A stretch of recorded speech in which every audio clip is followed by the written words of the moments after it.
हमने अपनी last class में सल्फ्यूरिक एसिड के केमिकल रिएक्शंस पढ़ लिए थे। और जो है सल्फ्यूरिक एसिड के केमिकल रिएक्शंस मेरे ख्याल में सारे पढ़ लिए थे, सल्फोनेशन तक पढ़ लिया था हमने। As an acid, yes as sir, an sulfonating oxidising agent तक है। एजेंट और सल्फोनेटिंग एजेंट की हद तक हमने बात कर ली थी। अच्छा, मुझे बिल्कुल एक बात याद ये आई कि देखो हमारा यहाँ पर आके ग्रुप नंबर 6 जो है, जो ऑक्सीजन फैमिली है, बेसिकली वो इस पर्टिकुलर मुकाम पर आके हो जाता है ख़त्म। सही है।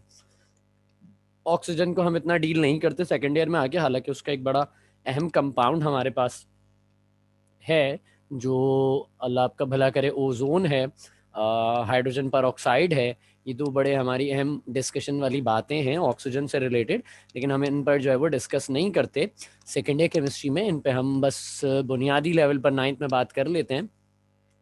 आगे की जाने बढ़ते हैं तो हमारे पास सल्फर था, और सल्फर के अंदर हमारे पास हमने H2S के बारे में पढ़ लिया है, हमने सल्फ्यूरिक एसिड के बारे में भी पढ़ लिया, उसकी प्रिपरेशन और उसकी हमने जो है प्रॉपर्टीज, केमिकल प्रॉपर्टीज के बारे में भी पढ़ लिया।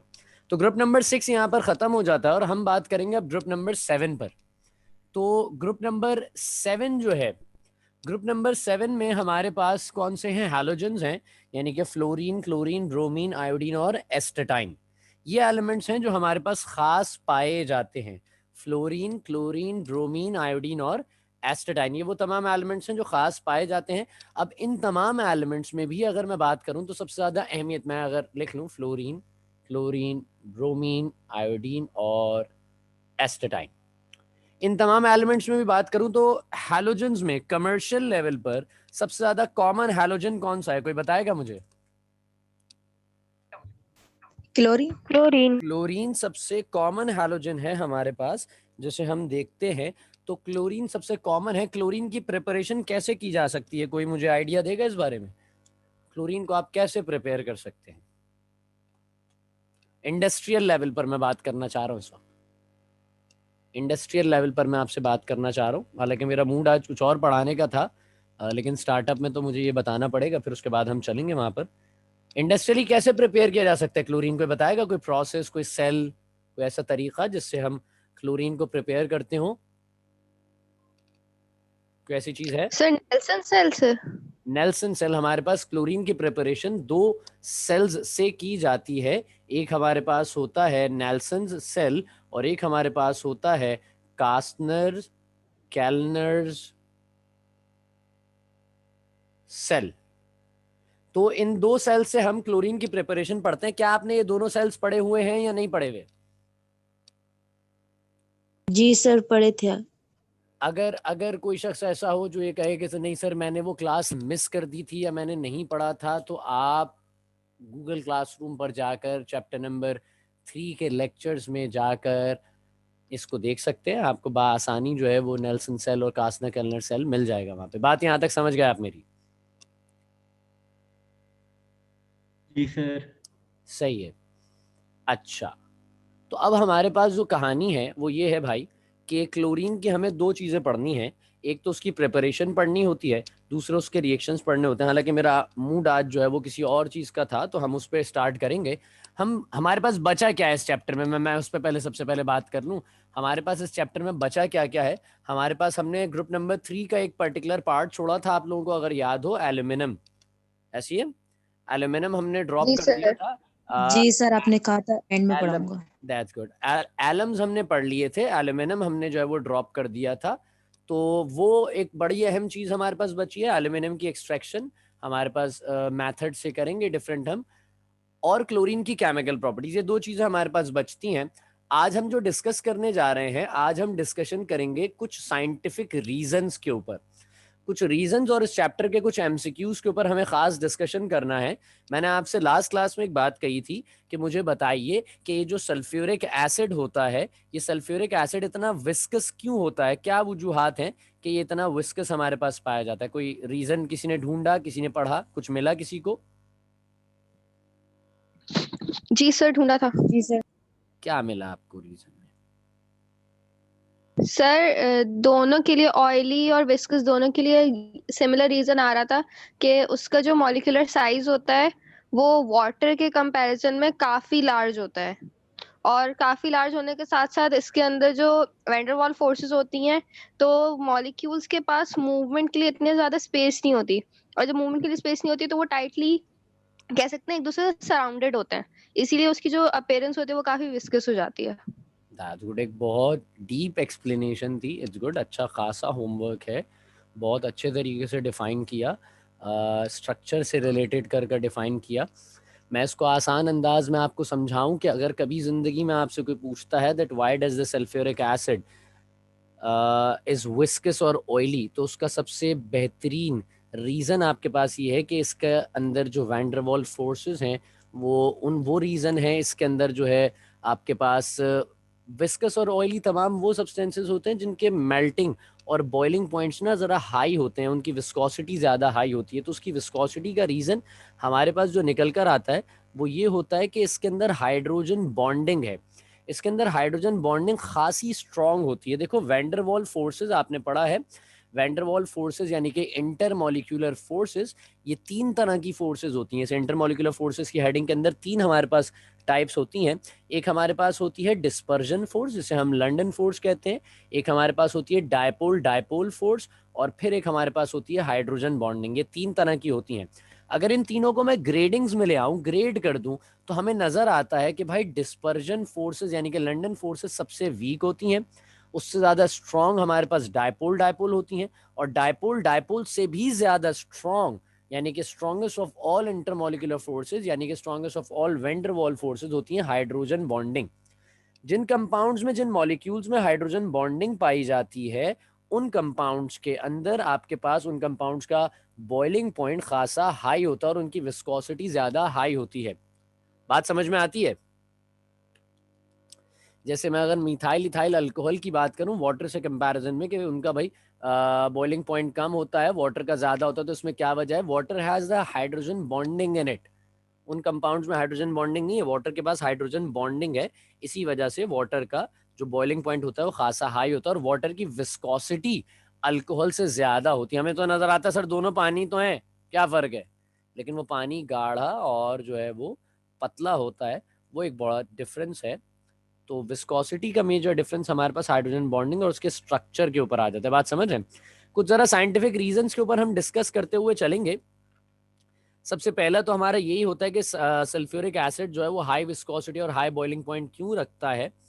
फिर अगर हम बात करते हैं अपने पास नाइट्रिक एसिड से रिलेटेड, नाइट्रिक एसिड की मैं एक चीज आपको समझाना चाहूंगा।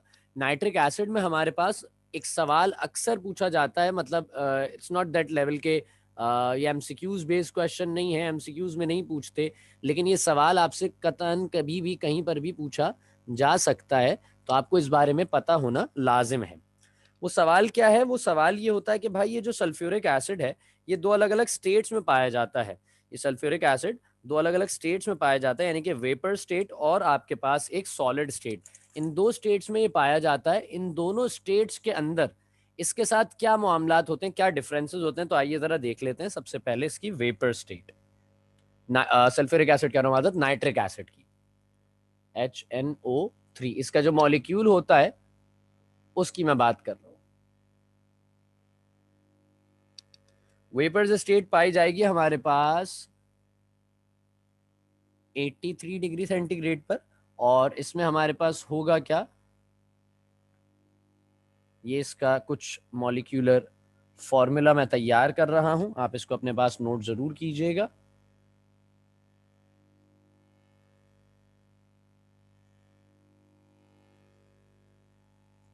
चलिए अब देख लेते हैं। सबसे पहले हमारे पास यहाँ पर बॉन्ड एंगल्स बनाने जा रहा हूं मैं।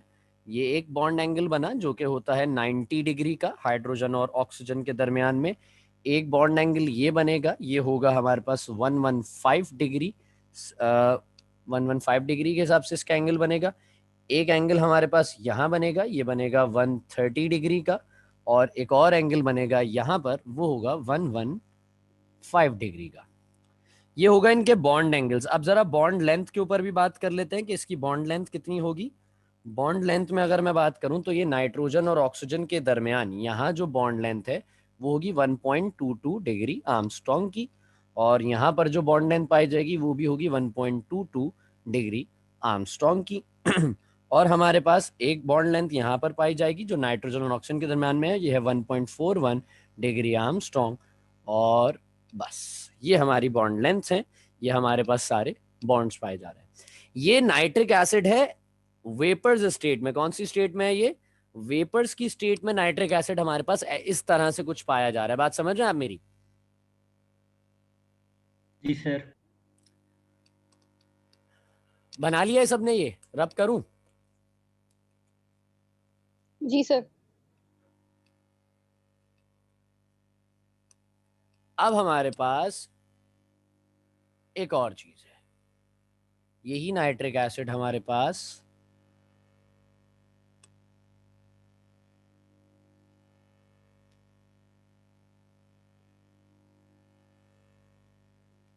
पाया जाएगा सॉलिड स्टेट में। और जब ये सॉलिड स्टेट में हमारे पास पाया जाएगा तो ये पाया जाएगा -41.6 डिग्री सेंटीग्रेड पर। अच्छा, अब इस सॉलिड स्टेट के अंदर सारे बॉन्ड एंगल्स बदल जाएंगे। इसके सारे बॉन्ड एंगल्स होंगे उनमें कुछ डिफरेंसेस आ जाएंगे, और बॉन्ड एंगल के डिफरेंसेस को हम मेजर करेंगे उन्हीं एंगल्स के अंदर। जैसे हमने पहले से कंपैरिजन करना था, हमारे पास यहाँ एंगल बन जाएगा 112.5, 112.5, यहाँ बन चुका होगा 135, और यहाँ पर भी 112.5। ये तो होगा हमारे पास बॉन्ड एंगल्स। बॉन्ड लेंथ कहाँ पहुंच चुकी होगी? 1.24 डिग्री आर्मस्ट्रॉन्ग और डिग्री आर्मस्ट्रॉन्ग। और साथ साथ आखिरी हमारी एक और बॉन्ड लेंथ होगी, ये हो जाएगी 1.30 डिग्री आर्मस्ट्रॉन्ग। ये स्ट्रक्चर्स आप अपने पास बना लीजिएगा। ये it's a rare one but it has to be asked at a rare scenario. पूछा जा सकता है, तो हमें इस बारे में प्रिपेयर्ड होना जरूरी है। सही है भाई? तो ये दो अलग अलग स्टेट्स में नाइट्रिक एसिड जब पाया जाता है तो एक ही सब्सटेंस है, वो अलग अलग स्टेट में जाके उसके अलग अलग बॉन्ड एंगल्स बन जाते हैं। बात समझ रहे हैं? जी सर। चलो आगे हम जानिब में चलते हैं। अपने पास हमारे पास कुछ साइंटिफिक रीजंस और हैं, मैं उन पर भी डिस्कस करता चलूं। सवाल आपसे पूछूंगा, आप मुझे बताते जाइएगा कि सर इस सवाल का जवाब हम ये डिस्कस कर सकते हैं, इस सवाल का जवाब ये हो सकता है। अच्छा भाई, कहते ये हैं कि ionization potential decreases from top to bottom in a group. क्या रीजन हो सकता है इसका?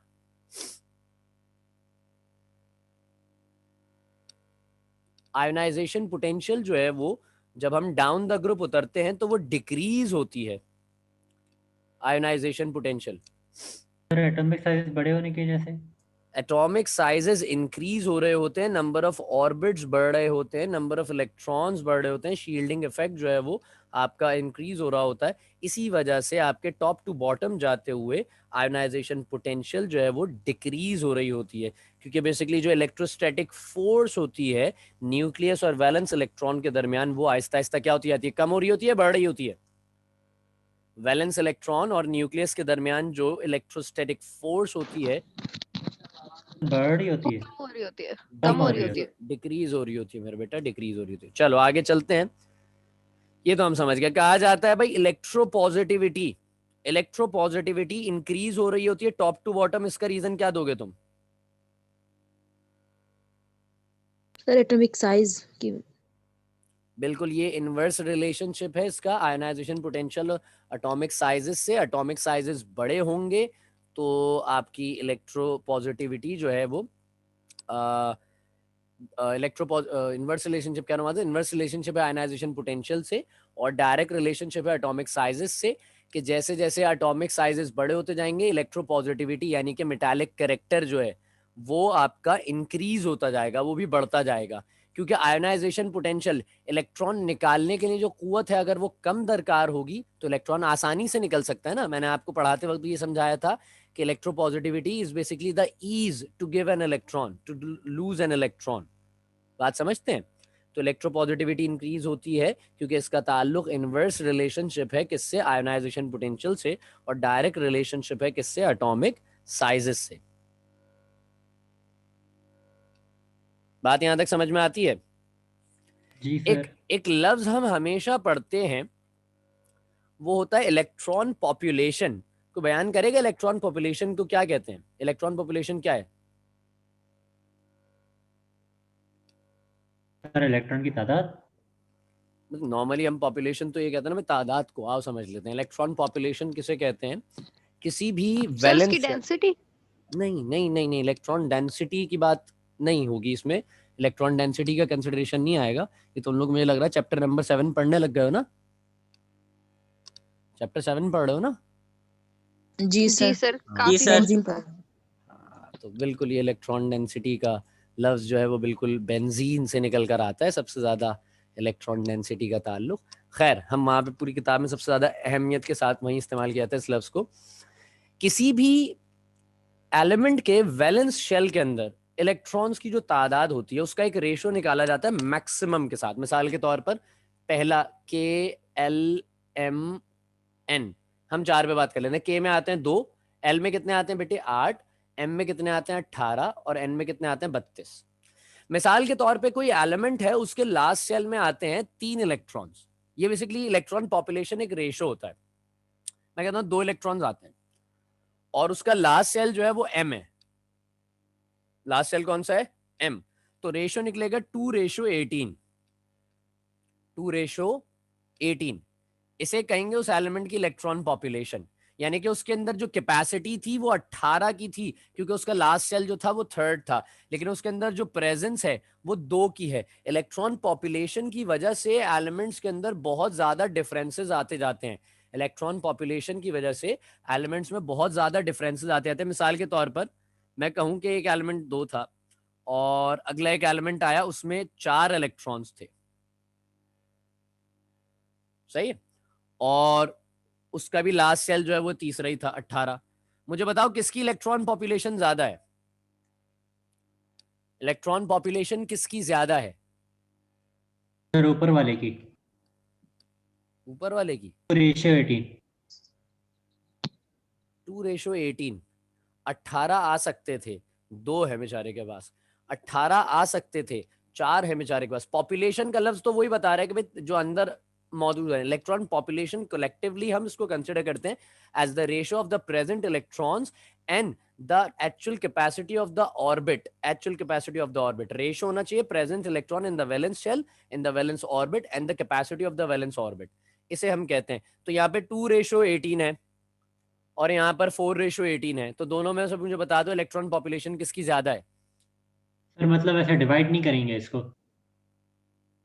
नहीं नहीं नहीं, वो divide- आप सिंपल देखो ना, 2:18 और नीचे 4:18, 4 फिर इलेक्ट्रॉन्स हैं। इस हिसाब से सर नीचे नीचे वाला। वाले का। नीचे वाला दैट्स द थिंग, नीचे वाला 4 ज्यादा है। इलेक्ट्रॉन्स हैं और 18 आ सकते हैं। भाई मैक्सिमम कैपेसिटी दोनों की बराबर है ना, मैक्सिमम कैपेसिटी दोनों की बराबर है। लेकिन उस मैक्सिमम कैपेसिटी के अंदर अगर हम देखते हैं तो मैक्सिमम कैपेसिटी के अंदर हम ये देख रहे हैं कि भाई एक एलिमेंट के अंदर हमारे पास 4 इलेक्ट्रॉन्स हैं और 18 आ सकते हैं, और हमारे पास 2 इलेक्ट्रॉन्स हैं और 18 आ सकते हैं। तो यहाँ पे 4 इलेक्ट्रॉन्स की तादाद ज्यादा आ रही है ना। 4 इलेक्ट्रॉन ज्यादा होते हैं, 2 जी इलेक्ट्रॉन सर, ज्यादा जी होते हैं। सर, जी जी। तो ये उस बुनियाद पे हमने कहा भाई इसके साथ में प्रेजेंट इलेक्ट्रॉन्स की जो तादाद है, इसमें जो प्रेजेंट इलेक्ट्रॉन्स की तादाद है वो है हमारे पास ज्यादा।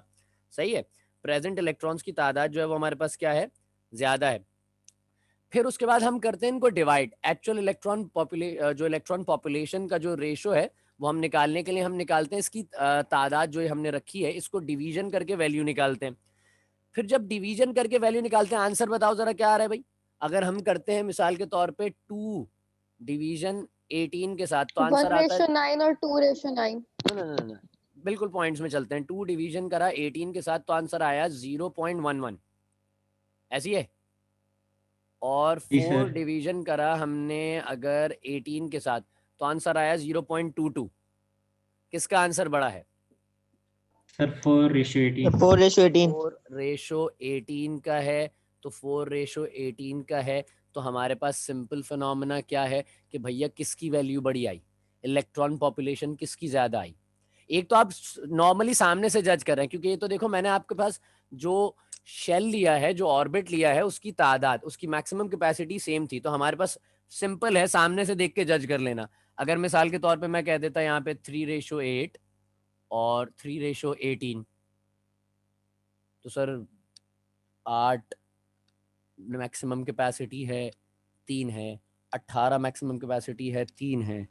अभी हमें जज करना जरा, अगर मैं मेडिकल वालों से इस चीज को अगर रिलेट करूं तो मेडिकल वाले थोड़ा सा जरा पीछे रह जाते हैं मैथमेटिक्स में, इतना फास्ट माइंड को इतने चलाने में, लेकिन इंजीनियरिंग वाले फौरन से बता देते 3:8 और 3:18।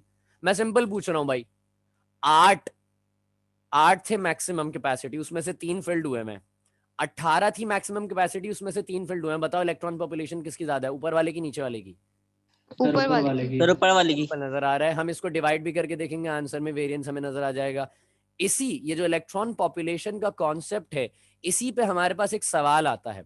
सवाल हमारे पास क्या आता है, आइए जरा सवाल को भी देख लेते हैं, उस सवाल को फिर हम समझेंगे। अपने पास 2 एलिमेंट है ग्रुप नंबर 3 के, 2 एलिमेंट है। मैं क्वेश्चन पढ़ दूं आपके लिए। कह रहे हैं कि boron is a non metal whereas aluminium is a metal. ऐसा क्यों है? Boron is a non metal, aluminium is a metal, ऐसा क्यों है?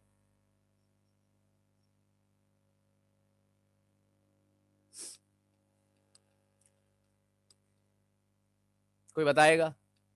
सर इसमें इलेक्ट्रोपॉजिटिविटी का रीजन देंगे क्या? बिल्कुल इलेक्ट्रोपॉजिटिविटी का रीजन है, बिल्कुल इलेक्ट्रोपॉजिटिविटी का रीजन है। लेकिन मैं तुम्हें जो मैं सवाल जहां से देख के पढ़ रहा हूँ वहां पे इसी रीजन के ऊपर और के साथ एक चीज लिखी हुई है। मैंने वो नहीं पढ़ा क्योंकि डायरेक्टली आप मुझे जवाब दे देते कि इलेक्ट्रोपॉजिटिविटी का सेंस यहाँ पे लग रहा है, लेकिन मैं आपको इलेक्ट्रॉन पॉपुलेशन से इस चीज को समझाना चाह रहा हूँ। देखो हमारे पास होता क्या है, हम कहते हैं कि एक एटम में बहुत ज्यादा इलेक्ट्रॉन पॉपुलेशन ज्यादा मेटालिक होता है वो। मैं बिल्कुल आ रहा हूँ, मैं बिल्कुल आ रहा हूँ, मैं बिल्कुल आ रहा हूँ इस चीज़ के ऊपर। सुनो मेरी बात। मैंने ये कहा कि एक एटम के पास बहुत ज़्यादा कैपेसिटी है, वैलेंस शेल में बहुत ज़्यादा कैपेसिटी है, but it has very less amount of electrons. और एक एटम के पास थोड़ी सी कैपेसिटी है but it contains a amount of electrons. तो अब यहाँ पे ज़रा इस चीज़ को समझते हैं। आओ, बोरॉन का जिक्र किया जा रहा है और एल्यूमिनियम का जिक्र किया जा रहा है। बोरॉन का एटॉमिक नंबर होता है 5 और एल्यूमिनियम का एटॉमिक नंबर हमारे पास होता है 13। आओ प्लॉट करते हैं जरा इनको। सबसे पहले इलेक्ट्रॉनिक कॉन्फ़िगरेशन प्लॉट करी, 1s2, 2s2, 2p, कितने आएंगे? 1। सही लिखी है मैंने, गलत तो नहीं लिखी? जी सर सही है सही है। सर। आओ 13 प्लॉट करते हैं। 1s2, 2s2, 2p6, 6 4 10 हो गए, और फिर 2p6 के बाद क्या आएगा? 3s2, 10 2 12, और फिर 3p1। ऐसी है। जी सर। जी देखो सर। मैंने आपसे एक बात कही थी, पिछली कुछ क्लासेस के अंदर हम डिस्कस कर रहे थे। मैंने कहा था हम बचपन से एक चीज पढ़ते हुए आ रहे हैं, octet rule, octet rule, octet rule. ऐसी होता है भाई, हर एलिमेंट को अपना लास्ट सेल मुकम्मल करने के लिए 8 इलेक्ट्रॉन चाहिए, 8 इलेक्ट्रॉन चाहिए लास्ट सेल मुकम्मल। नहीं, ऐसा कोई सीन नहीं है, अब नहीं पढ़ते हम ऐसा। अब हम ये कहते हैं कि भाई हर एलिमेंट को अपना लास्ट शेल मुकम्मल करना है। लास्ट शेल मतलब लास्ट ऑर्बिट मुकम्मल करना है, तब जाके वो स्टेबिलिटी की जाने बढ़ेगा।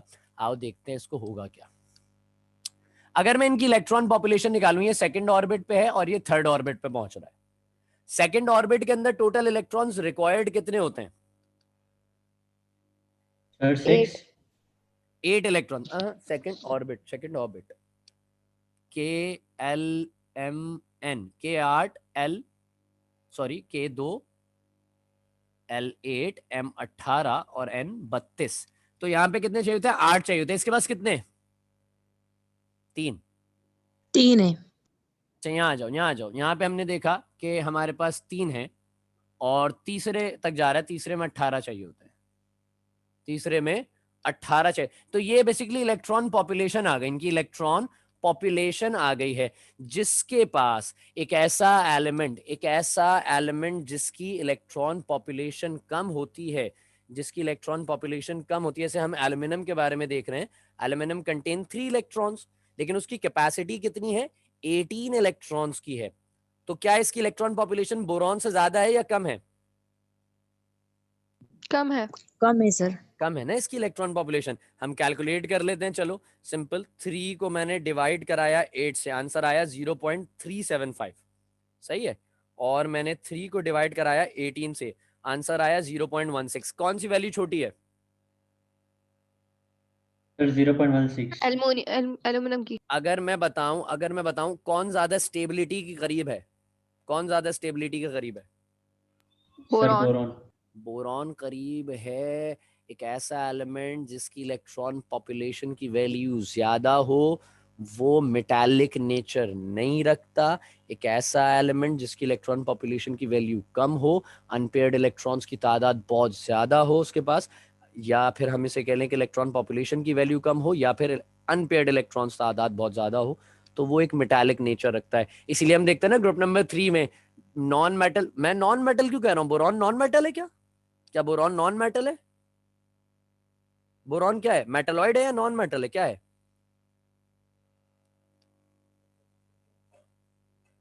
बताइए, बोरॉन सर क्या है? मेटलॉइड है। मेटलॉइड। तो मैं इसे नॉन मेटल क्यों कह रहा हूं? क्योंकि याद रखो, दुनिया में जितने मेटलॉइड्स पाए जाते हैं वो सब नॉन मेटल्स की हालत में पाए जाते हैं।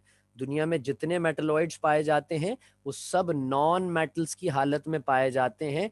After some situations, after getting some scenarios, और आफ्टर गेटिंग सम सिचुएशंस और सम टेम्परेचर्स और कंडीशंस, वो मेटल्स में कन्वर्ट होते हैं। नॉर्मली वो नॉन मेटल्स ही रहते हैं जब दुनिया में पाए जाते हैं। तो boron is a non metal, boron is a non metal. बात समझ में आई या नहीं? जी सर। हाँ।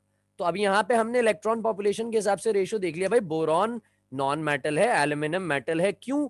क्योंकि एल्यूमिनियम की इलेक्ट्रॉन पॉपुलेशन बहुत कम है, बोरॉन की इलेक्ट्रॉन पॉपुलेशन बहुत ज्यादा है। एक ऐसा एलिमेंट जिसकी इलेक्ट्रॉन पॉपुलेशन बहुत कम हो कंपैरेटिवली दूसरे एलिमेंट के, तो उनमें डिफरेंसेस इस तरह से पाए जाते हैं कि एल्यूमिनियम को देख रहे हैं हम, एल्यूमिनियम मेटल है, और बोरॉन को हम देख रहे हैं, बोरॉन जो है वो नॉन मेटल है। बात यहां तक समझ गए?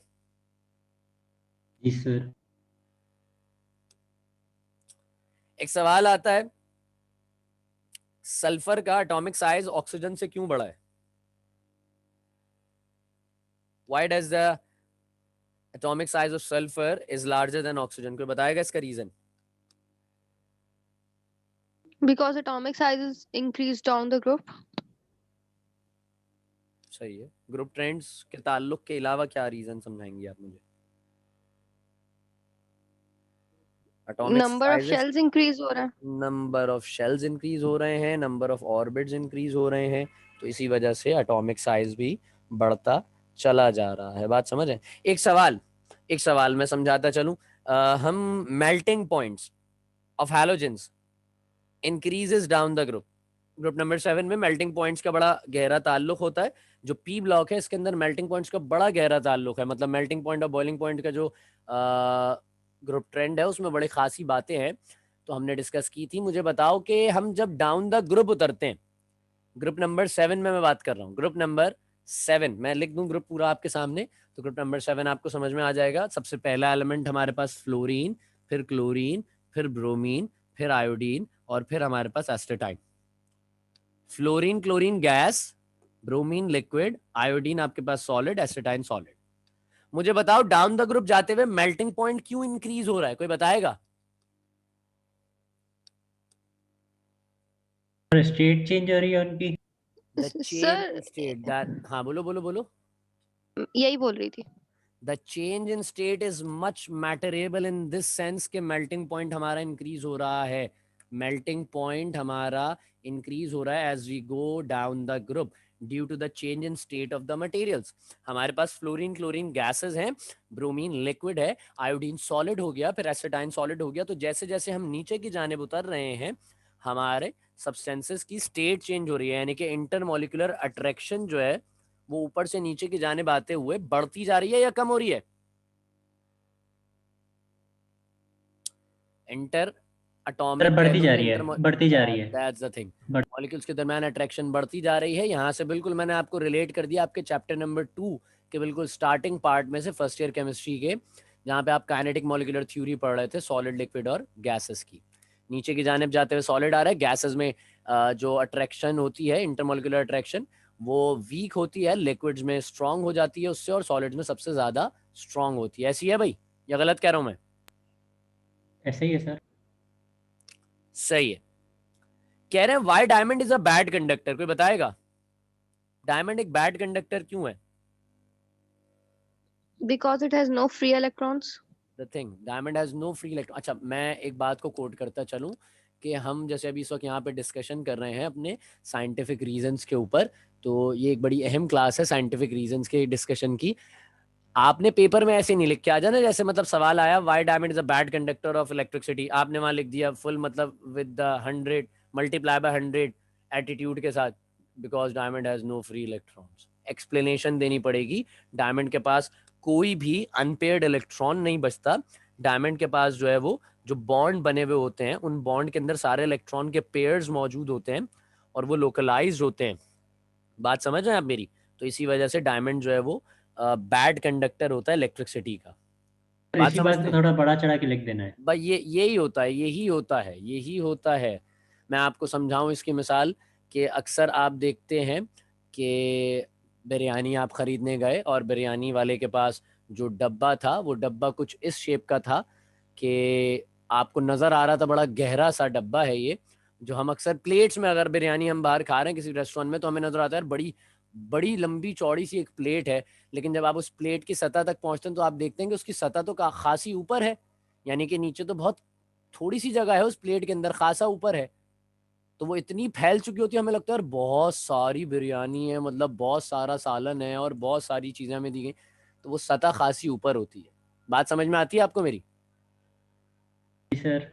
हाँ, तो आपने इसी तरह मतलब चीज को बात गहरी फैलाना। नहीं है, अल्फाज गहरे रहे हो। हाँ, अरे बेटे क्या बात कह दी आपने, आपको अल्फाजों को फैलाना है, अल्फाजों को बिल्कुल फैलाना है आपने। गहराई तो आपने देखनी है, रखनी है उसको तो मामलात में। खैर, एक बड़ा प्यारा सवाल यहाँ पर लिखा हुआ मुझे नजर आ रहा है। दो सवाल हैं एक साथ में, एक साथ पूछूंगा आपसे। एक सवाल है why graphite is a good conductor, reason है ये। और इसी के साथ बिल्कुल हमारे पास एक और सवाल आगे पीछे मुझे नजर आ रहा है, why graphite is a weak conductor या बैड कंडक्टर। तो ऐसा कैसे पॉसिबल हो सकता है कि एक ही सब्सटेंस जो कि ग्रेफाइट है इज अ गुड कंडक्टर, और वही सब्सटेंस ग्रेफाइट जो है इज अ बैड कंडक्टर? ऐसा कैसे पॉसिबल है, कोई बताएगा?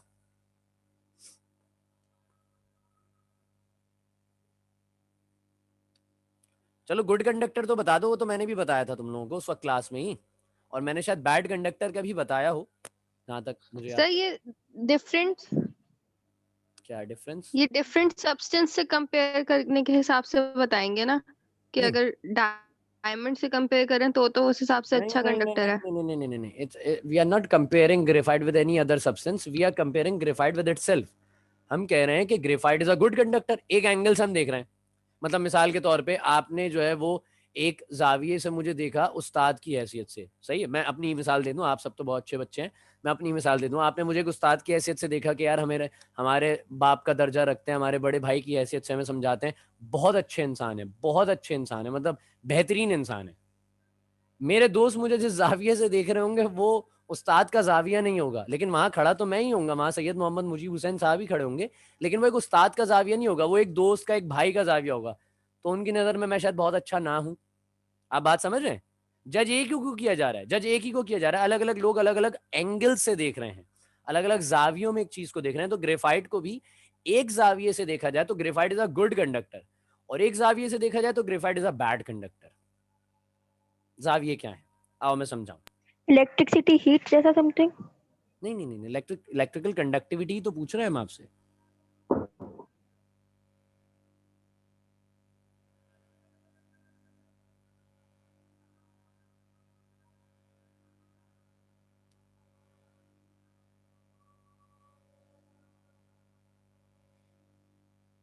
देखो ये मिसाल के तौर पे मैंने बना दी लेयर, ये ग्रेफाइट की एक लेयर है, कंटिन्यूटी के साथ बहुत सारी चलती हैं, मैंने खासी जो है वो छोटी लेयर्स बना दी हैं। मीटिंग में टाइम कितना रह गया हमारे पास? Sir 2 minute. 2 मिनट रह गए, तो बस 2 मिनट में अगर ये बन गया तो इट्स गुड, वरना फिर रिज्वाइन करा लेते हैं।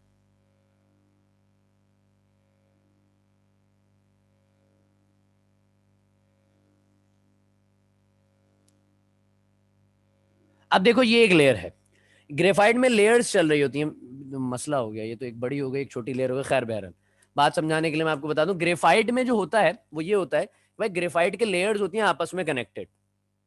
अच्छा, हर चीज को देखने के दो जाविये क्या है कि यार हम किसी भी चीज को पैरेलल देख सकते हैं, मतलब पैरेलल देख सकते हैं, और किसी भी चीज को परपेंडिकुलर देख सकते हैं सामने की तरफ, सही उसी लेन के ऊपर। हमने कहा कि हर ग्रेफाइट, मैं कहता हूं कि यार रीज्वाइन कर लो, बात खासी लंबी हो जाएगी तो मसाइल ना हो जाए इसमें। आज ये रीज्वाइन कर लीजिए जरा।